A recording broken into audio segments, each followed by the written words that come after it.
इसमें अच्छा ये एग्जैक्ट का लेटर है जो उन्होंने अपने वकील साहब को लिखा है, उनकी सर्विसेज विड्रॉ की हैं राजा रिजवान अब्बासी साहब को। उसमें उसकी रीज़न्स भी बयान किया उन्होंने कि आप क्योंकि हमारे मुकदमे में वकील थे लेकिन आप और फिर आप जो नूर मखदूम है फिर उनकी फैमिली के वो उसमें भी आप वकील बन गए अक्यूज़ की तरफ से।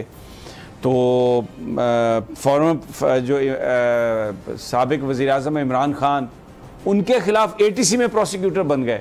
तो पहले जब उनको लिया इस कंपनी ने तो वो एक बड़े पब्लिक वो थे डिफेंडर थे और जो इस तरह के जो केसेस हैं अक्यूज़ की मदद यानी जिसमें कोई जुल्म होता हुआ नज़र आ रहा था। लेकिन अभी तो जिस तरीके से वो प्रोसिक्यूटर बने हैं तो उस पर उन्होंने इनकी सर्विसेज ले ली हैं।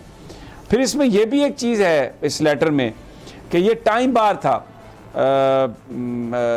कि इसमें ये लिखा है 6 नंबर है, it was further confirmed from the perusal of the High Court order that you did not object to the time barred appeal which was filed after 102 days while the limitation was 30 days and in some cases 60 days। और फिर दूसरा ये भी कहा गया है कि जो रेलेवेंट अथॉरिटीज़ हैं उनको इन्होंने खुद कहा जाके कि जनाब आप इन चार्जेस पर जो अक्यूज़ है एग्जैक्ट इस पर आप मुकदमात शुरू करें। तो ये मैंने जो पहले आपसे बात की है ब्रिगेडियर साहब की और उसके बाद ये सारा मामला ये इस हद तक मिलकर काम किया जाता है कि हर चीज़ आप ही की हो जाती है। ये प्रोफेशनल डिसऑनेस्टी कहलाती है। और ये जो बातें आप बता रहे हैं तो ये तो एक कॉन्स्पिरेसी लगती है कि साजिश बाकायदा तैयार की गई और घर का भेदी जो है वो लंका डाल रहा है। तो ये तो किसी भी तरह से इस तरह का कोई केस एग्जैक्ट के खिलाफ जो है वो स्टैंड ही नहीं करता। और ये जस्ट एक और बात यानी इसमें तो एक और बात है कि एक ब्रिगेडियर साहब ने इल्ज़ाम लगा दिया कि या बता दिया कि या किसी ने कह दिया कि पैसे उन्होंने दिए हैं, उसके बाद वो आराम से अपने दफ्तर में बैठ के काम कर रहे हैं, किसी ने उनको पूछा नहीं।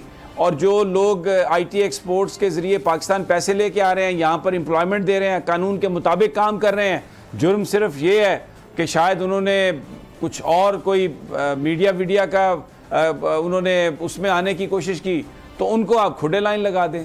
ये कहानी है सारी। बिल्कुल बिल्कुल इसी तरह से लग रही है। मैं कह रहा हूँ कि ये एक इंतकामी कार्रवाई लग रही है, पर्सनल ग्रज लग रही है और किसी भी तरह से जो इंसाफ के तकाजे हैं असूल हैं उसके ऊपर मबनी ये कार्रवाई नहीं लगती। और जो वकील हैं जिनका हवाला दे रहे हैं उन्होंने इंतहाई प्रोफेशनल डिसऑनेस्टी का मुजाहरा किया है। जब वो आपके वकील हैं तो उनको सिद्क़े दिल से आपके मुकदमे को पैरवी करनी चाहिए और अगर वो इस तरह करते हैं तो ये इसको हम प्रोफेशनल डिसऑनेस्टी कहते हैं।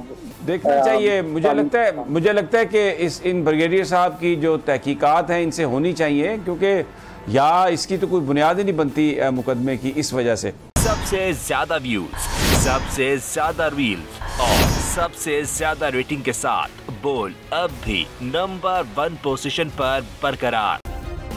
सब्सक्राइब करें और बेल दबाएं ताकि कोई खबर रह न जाए।